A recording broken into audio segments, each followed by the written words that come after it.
Y'all take financial advice from every random man in Atlanta you find, and you wonder why life is whooping your ass. What's up, everybody? My name is Markia, aka The Money Plug, aka your credit specialist's favorite credit specialist. Oh, actually, we changed it. Your financial counselor's favorite financial counselor. I know y'all saw this video.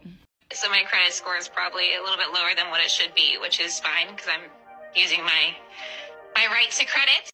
So if you haven't seen this video, in this video, she talks about how she applied for a credit card and was denied and was like, hey, Renee, I just looked up the Equal Credit Opportunity Act and it says that denying me credit is discrimination.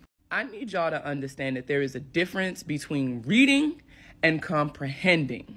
The Equal Credit Opportunity Act prohibits financial institutions from discriminating against you when you apply for credit on the grounds of like sexual orientation, race, where your money comes from, those kinds of things.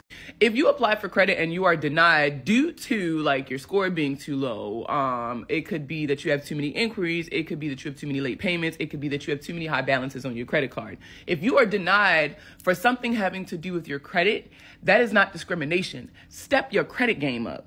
And I'll even put this in like terms y'all can relate to so that you can understand. So let's say you're dating, right? And so as you're scrolling on the dating apps, you are only swiping right on the people who meet all your requirements, right? 6 feet, got all his teeth, got all his hair, those sort of things. You're not going to swipe right on people who don't meet your requirements. And it's not that you're discriminating against them. You have a standard that is set and they must meet that standard in order to ride the ride, okay?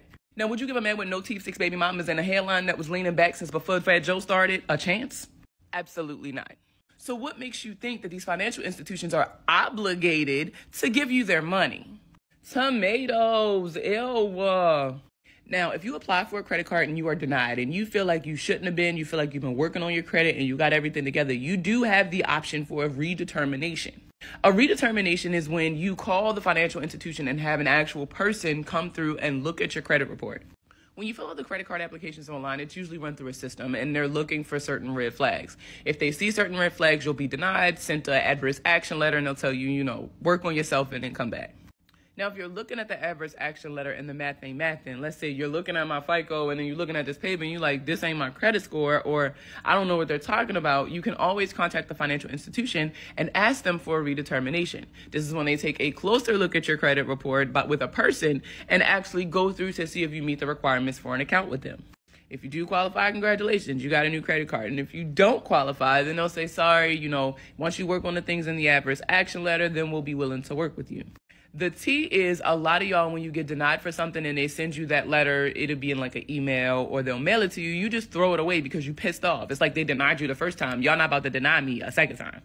But the gag is that letter is extremely valuable because it will literally tell you exactly what you need to fix to qualify for this account.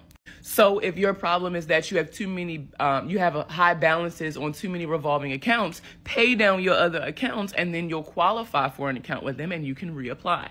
Consumer credit laws are not open to interpretation. They said what the fuck they said. Instead of trying to manipulate the law to work in your favor, you could just learn it and work around it so that you're not constantly looking over your shoulder to see when the other shoe is going to drop.